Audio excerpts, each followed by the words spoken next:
Selamat siang teman-teman, kembali lagi bersama saya Yusradi Usman Al-Gayuni. Siang ini kita sudah bergabung dengan seorang guru inspiratif dan juga novelis yang salah satu novelnya sempat jadi novel bestseller di Indonesia. Langsung saja kita bincang-bincang dengan Ibu Himah Tirmikwara. Assalamualaikum Bu Miko. Waalaikumsalam warahmatullahi wabarakatuh. Apa kabar Bu Miko? Alhamdulillah sehat walafiat, Bang. Ini sudah luring apa masih daring? Udah mulai. Udah mulai normal ya? Ya, udah mulai normal. Adaptasi? Kita bagi sip. Setengah untuk minggu yang ini dan setengah lagi untuk minggu depan. Jadi siswa dibagi dua. Sesuai dengan protokol kesehatan yang sudah ditetapkan oleh pemerintah. Iya, ya, berarti ketat sekali ya. Walaupun adaptasi normal ketat ya berjalan pengajarannya ya. Ya, baik, Bu Miko bisa diceritakan nggak, Bu Miko sekolahnya di mana, kemudian kuliahnya, sekeluarga berapa orang, Bapak Ibu namanya? Baik. Perkenalkan, nama saya Himah Tirmikwara, MPD. Saya anak dari Bapak Bahin Maltar almarhum dan Ibu Nuraini Ibrahim. Saya memiliki 5 saudara, 1 perempuan dan 4 laki-laki. Saya menuntaskan pendidikan sekolah dasar saya di SD Negeri 1 Takengon.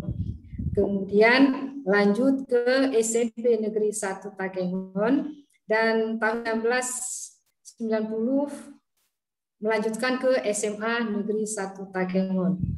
Pada tahun 1992 saya tamat SMA lalu melanjutkan ke Fakultas Keguruan Ilmu Pendidikan di Unsia, jurusan Ilmu Pendidikan, program studi olahraga. Dan tamat tahun 1997. Setelah tamat dengan predikat cum laude IPK 3,50, saya masih sempat honor dulu menjadi guru honor di SMA Granada di Lampinang, Banda Aceh. Kemudian juga saya honor juga di SPK Cut Nyadin, belum masih ada SPK Cut Nyadin, dan juga instruktur senam sejenak di kantor perindustrian dulu di Banda Aceh. Setelah 3 tahun malang melintang di Banda Aceh, kemudian pada tahun 2000 saya diangkat menjadi pegawai negeri sipil di SMA Negeri 1 Silinara, Angkup. Nah, tahun 2004 saya mendapat beasiswa dari pemerintah daerah untuk melanjutkan S2. Jadi saya mengambil jurusan manajemen pendidikan. Dan tamat tahun 2007 juga dengan predikat cum laude IPK 3,73. Dan sepulang dari S2 saya ditempatkan di SMA Negeri 1 Takengon sampai dengan sekarang. Wah, hebat itu kira-kira sekali. Bang Yusradi. Ya. Ini luar biasa loh mendengar cerita singkat sekolah dan kuliahnya. Lulus dengan predikat cum laude, baik S1 maupun S2. Apa memang dari SMA secara akademik sudah menonjol, Bu Miko ini?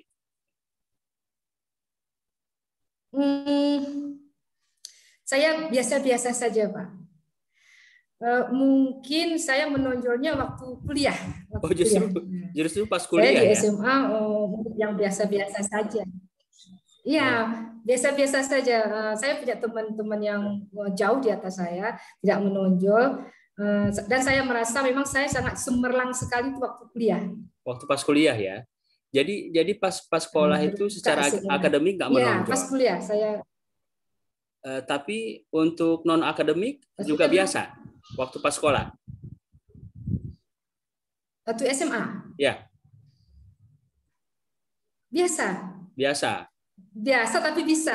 Nah, itu Oke, oke. biasa tapi bisa. Ya, Rata-rata. Tidak ya, menonjol, ya, tidak ya. pernah jadi juara umum. Ya, tidak Ya, ya. pernah. Kalau secara non akademik, kegiatan ekstra di sekolah, misalnya, apakah aktif di kegiatan sekolah? Eh, ini juga kurang Bang. Saya Iya, iya. ya biasa ya dulu zaman kita dulu mungkin ya zaman tahun 90-an tidak terlalu banyak ya event-event dulu seperti sekarang Bang. Iya, iya, iya. Dulu kan sangat jarang ada perlombaan, ada cuma waktu itu aktifnya di vokal group, di SMP. Ya, vokal group SMP. SMA juga saya kurang.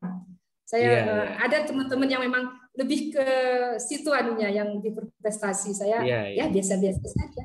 Iya, iya. Nah, Baik, baik. Berarti pas SMP-nya yang aktif di vokal group ya. vokal group ya. Ya, ini menarik cerita pas kuliah itu lulus dengan cum laude S1 dan S2. Jadi kelihatan cemerlangnya pas kuliah ini Bu Miko ya.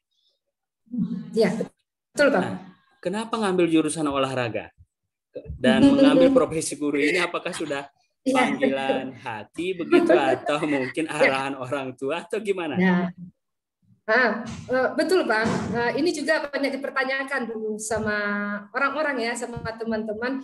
Apalagi saya dulu kan agak feminin dulu Bang, tampilan saya feminin ya, rambutnya panjang dulu Bang ya. Iya. Ya, dan masuk itu, olahraga ya. perempuan jarang Bang. Waktu ya. itu olahraga kan dinominasi oleh laki-laki dulu ya Bang ya. Jadi kalau perempuan rasanya aneh begitu. Nah, kenapa saya memilih? Saya ternyata senangnya kerja di luar Bang. Senangnya kerja aktif. Saya nggak suka di kerjanya di dalam gitu. Saya senang bergerak begitu. Dan memang keinginan ini munculnya waktu SMA. Dan yang alhamdulillah sekali orang tua sangat mendukung. Orang tua sangat mendukung apa pilihan saya, dan ini juga masukan ya buat kita para orang tua agar kita ikuti kemana bakat dan minat anak asal itu baik. Karena yang merasakan susah senang kuliah itu kan anak. Bukan orang tua hanya memberi dorongan, memberi doa, memberi jajan, biaya kuliah gitu. Tapi anaklah yang merasakan susah senangnya itu kuliah. Nah, jadi alhamdulillah orang tua mendukung, dan dengan rasa senang, dengan rasa nyaman itulah mungkin saya bisa mencapai cum laude Bang. Karena semua mata pelajaran itu benar-benar saya suka. Walaupun secara fisik agak berat ya Bang, olahraga dulu ya Bang ya. Masih semi-semi militer juga dulu. Gitu tapi ya. Karena kita senang ya diguling-guling gitu, terik panas, disuruh push up, sit up, itu rasanya ya memang berat, tapi kalau kita senang alhamdulillah terlewati semua. Jadi waktu itu nggak feminim lagi ya? Saya juga biologi senang Bang, senang biologi, dan ternyata di olahraga itu identik dengan biologi Bang. Ini kadang-kadang yang banyak orang salah persepsi ya, mereka mengira olahraga itu hanya lari, lompat, lempar gitu, tapi olahraga juga kita mempelajari ilmu urai. Ini kan biologi nih Bang, bahkan dosennya juga dokter gitu Bang ya. Ilmu urai, anatomi, pencegahan cedera. Nah, itu yang memang saya suka, mempelajari struktur tubuh. Karena memang saya jurusan biologi dulu waktu di SMA. Jadi nyambung semua Bang, nyambung. Aktivitas fisik saya jalan, ilmu biologi juga saya lalap habis gitu. Jadi kita punya target Bang ya. Untuk ilmu urai saya harus A. Untuk renang, karena memang saya jago renang, memang kali pesangan tuh Bang ya. Ya, ini harus A. Ya dapat begitu. Ya begitu, kita punya target. Dan kalau sudah punya target, kita pasti punya usaha untuk mencapai target nilai yang sudah kita tentukan. Ini mungkin tips bagi mahasiswa mungkin. Jadi kita punya target, Bang. Ya, berarti Bu Miko nggak feminim lagi waktu itu ya?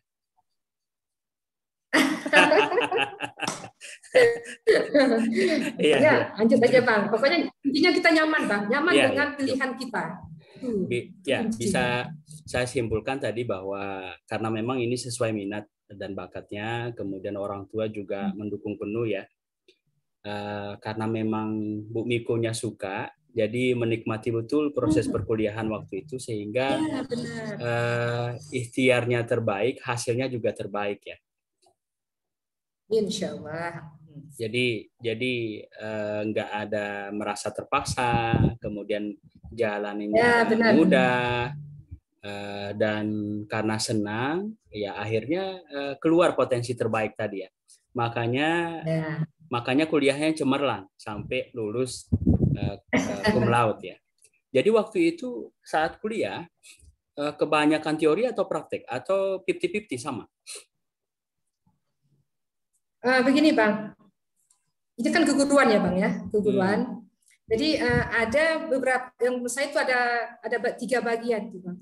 Yang pertama kita belajar tentang praktek materi olahraga yang akan kita berikan kepada siswa, disesuaikan dengan kurikulum. Ini jadi banyak di semester awal itu banyak semester awal itu kita banyak praktek. Nah, dan juga ada bagian dari keguruannya, Bang. Keguruan, di mana di situ untuk mahasiswa keguruan seperti psikologi pendidikan, dasar-dasar pengetahuan, sosiologi pendidikan, kemudian PPL-nya, cara mengajar, nah itu bagian keguruannya. Kemudian ada juga bagian umum seperti bahasa Indonesia, bahasa Inggris, ilmu budaya dasar, ada itu semua terangkum semua di situ. Ya. Jadi imbang-imbang ke pendidikan dengan prakteknya olahraga. Ya, jadi berimbang pendidikan dan praktek, dan seperti dijelaskan tadi juga dibekali dengan ilmu kemasyarakatan, sosiologinya, ya, kemudian psikologinya karena berurusan dengan murid ya. Dan waktu itu selain di kampus, di kegiatan ekstranya aktif Bu Mikonya? Kurang Bang. Kurang ya? Saya juga kurang aktif. Kalau di ekstra kurang ya? Karena iya kurang aktif juga saya tidak ada ikut apa ya? Ya kegiatan-kegiatan kampus itu enggak. Karena bagaimana ya? Waktu itu memang di semester awal kita sibuk praktek ya Bang ya. Iya. Pagi teori, kemudian sorenya praktiknya di renang di Matai, begitu dulu Bang ya. Kalau senam di STUI dulu, di PGSD STUI, softball di lapangan ini. Jadi saya rasa waktu itu saya kurang aktif juga. Saya lebih banyaknya ke perpustakaan dulu Bang. Oh iya. Lebih sering main ke perpustakaan. Saya senang membaca, di situ saya senang sekali membaca waktu itu. Dan nulis. Nulis di kamar nulis gitu. Tugas. Karena memang juga waktunya sudah lebih banyak praktek di lapangan ya, teori, praktek, belum lagi istirahatnya. Jadi nyaris buat berorganisasi misalnya atau terlibat di kegiatan kampus itu jadi kurang. Karena tentu ini lebih prioritas ya, Bu Miko ya. Nah, di samping melanjutkan kegemaran Bu Miko membaca, menulis. Nah, ini cerita membaca dan menulis ini apa dari saat kuliah itu atau memang sejak dari sekolah itu sudah terbiasa dengan menulis dan membaca ini? Sudah ada sejak saya lahir mungkin Bang ya. Waktu kecil saya senang ini Bang membuat puisi begitu Bang ya. Bahkan sebelum SD rasanya saya sering menulis di buku itu Bang, menulis cerita, bahkan semacam buku. Satu buku saya bikin bab-babnya tersendiri begitu. Ya saya rasa dari kecil saya sudah kadang-kadang saya cita-citain lagu, saya kadang-kadang sendiri iramanya, syairnya begitu. Kemudian waktu SMP dulu ibu saya, Ibu Nur Aini Ibrahim kan ngajarnya di PGA dulu Bang ya.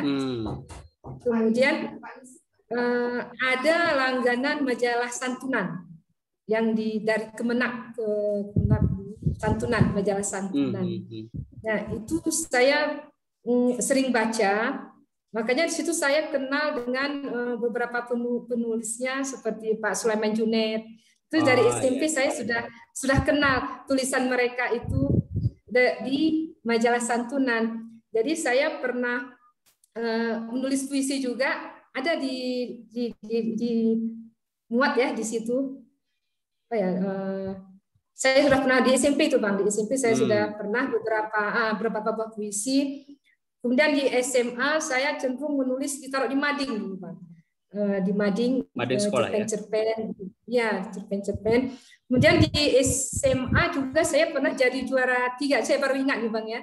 Jadi juara 3 lomba cipta puisi dalam rangka ulang tahun PT PIM. Ini tahun lingkupnya 1990. Aceh. Tahun 1990 Bang. Waktu itu jurinya salah satunya Pak LK Ara. Pak LK Ara itu saya ingat SMA kelas 1. Kemudian kami diundang ke PT PIM, situ jumpa dengan Pak LK Ara. Kami juga diberi pelatihan ya cara menulis puisi, dan kami diajak keliling-keliling PIM waktu itu. Nah, selanjutnya saya nggak ada lagi, cuma semacam sejenis mading aja waktu itu, tulis tempel gitu, tulis tempel gitu. Sebelumnya juga waktu kecil memang dulu ayah punya mesin ketik dulu ya. Ayah kan kerjanya di kantor PK dulu. Jadi sering bawa mesin ketik ke rumah. Dari situ saya ngetik-ngetik. Nah, saya menuliskan cerpen-cerpen saya, puisi saya begitu. Saya juga pernah kirim-kirim tulisan juga, tapi ya memang nggak pernah dimuat begitu. Dan ternyata di situ kita belajar, Bang. Di situ kita belajar di mana kekurangan kita ditolak, berarti nggak sesuai dengan visi dan misi majalahnya, begitu. Jadi kita juga harus belajar dari kegagalan kita. Nah, waktu kuliah, saya ingat sekali waktu kuliah, saya sudah mengirim cerpen ke Serambi, juga pernah ada 1 menit yang lalu judulnya Bang ya, dan lelaki yang kehilangan itu di Serambi. Kemudian saya waktu itu lagi sedang ramai-ramainya majalah Anida dulu Bang. Majalah yang pertama sekali yang visinya itu Islam. Dan ternyata ini cocok sekali buat saya waktu itu. Waktu itu bagaimana awal-awal memberi pengarahan kepada remaja-remaja bahwa seperti yang nggak boleh pacaran gitu, yang memakai jilbab. Gitu. Saya belum pakai jilbab waktu itu ya. Jadi ternyata saya cocok dengan visi dan misi majalah Anida. Dan juga Umi ini lebih kepada ibu-ibu muda nih Pak ya. Kalau Anida untuk remajanya, majalah Umi ini untuk ibu-ibu muda. Nah, yang anehnya waktu itu saya membuat cerpen itu judulnya apa ya? Ini tentang poligami, Bang. Karena saya waktu itu masih gadis, Pak ya. Saya entah kenapa waktu itu saya lancar sekali di antara 2 keputusan. Itu kalau nggak salah judulnya, Bang. Di balik sebuah keputusan. Ini tentang poligami. Saya sendiri ketika membaca cerpen itu saya heran. Kok bisa ya saya membuat tentang poligami seperti ini, padahal seperti itu saya masih gadis, bahkan ya masih gadis, belum ada arah-arah ke menikah gitu. Saya sampai sekarang heran juga waktu itu Bang, tahun 1996. Tahun 1996 itu Bang.